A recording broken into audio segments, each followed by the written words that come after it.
जब मैं 7 साल बाद लंदन से वापस आया तो पैसों के मामले में मुझे बैंक जाना पड़ा। वहाँ की ब्रांच मैनेजर बहुत ही खूबसूरत लड़की थी जिसने मुझे अच्छे तरीके से डील किया। बैंक के काम से फ्री होकर जब मैं घर वापस आया तो मुझे उसी ब्रांच मैनेजर लड़की की कॉल आई। वो मुझे कहने लगी कि आप अपना शनाख्ती कार्ड बैंक में ही भूल गए।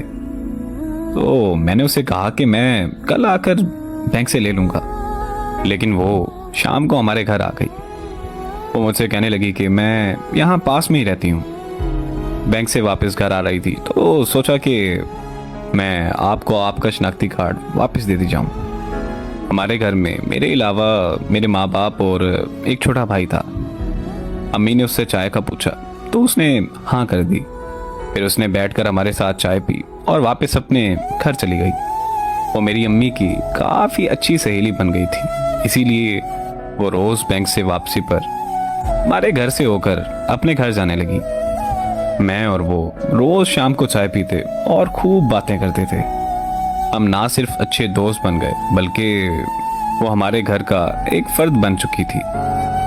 फिर एक दिन उसे पता चला कि मैं लंदन वापस जा रहा हूँ तो वो मेरे कमरे में आकर रोने लगी और ये कहने लगी कि मैं आपसे बहुत ज़्यादा प्यार करती हूँ। मैं आपको देखे बगैर नहीं रह सकती, इसीलिए रोज़ आपके घर आती हूँ। आप प्लीज़ मुझसे इतनी दूर मत जाएं। उसका इजहार मोहब्बत सुनकर मुझे बहुत खुशी हुई क्योंकि मैं भी उससे बहुत ज़्यादा प्यार करता था, मगर इजहार करने से डरता था कि कहीं हमारी दोस्ती भी ख़त्म ना हो जाए। फिर मैंने उसे अपने गले लगाकर अपनी मोहब्बत का इजहार किया और ये वादा किया कि मैं उसे छोड़कर कहीं नहीं जाऊंगा। इस तरह मैं वापस लंदन नहीं गया। फिर हमारे घर वालों की मुलाकात के बाद हमारा रिश्ता पक्का हो गया। 15 दिन बाद हमारी शादी रख दी गई। हम दोनों ने अपनी शादी की सारी शॉपिंग एक साथ की। हम दोनों बहुत खुश थे, लेकिन हमें क्या पता था कि हमारी खुशियों को किसी की नज़र लगने वाली है। हमारी शादी के एक हफ्ता पहले उसकी बड़ी बहन की मौत हो गई। उनके घर में मातम सा छा गया। ऐसे हालात में हमारी शादी मुमकिन नहीं थी, इसीलिए हमारी शादी कुछ महीनों के लिए रोक दी गई। वो बहुत चुप रहने लगी थी, मुझसे बात तक नहीं करती थी। फिर एक दिन मुझे उसकी कॉल आई और वो रोते हुए मुझे कहने लगी कि मुझे माफ़ कर देना, मैं अपने बहनोई से शादी करने जा रही हूँ। अगर तुम ऐसा नहीं करोगी तो मेरी बहन के बच्चे रुल जाएंगे।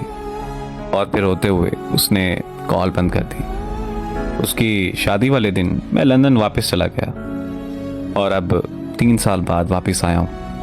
मैं वापस पाकिस्तान आना नहीं चाहता था, लेकिन अम्मी की ज़िद की वजह से मैं वापस आया। सुना है कि वो अपनी ज़िंदगी में बहुत खुश है। अल्लाह हमेशा उसे खुश ही रखे। मुझे नहीं पता कि उसने जो किया वो बेवफाई थी या वफा, मगर मैं आज भी उसे बेहद मोहब्बत करता हूँ और मैं उससे मोहब्बत अपनी आखिरी सांस तक करता रहूँगा।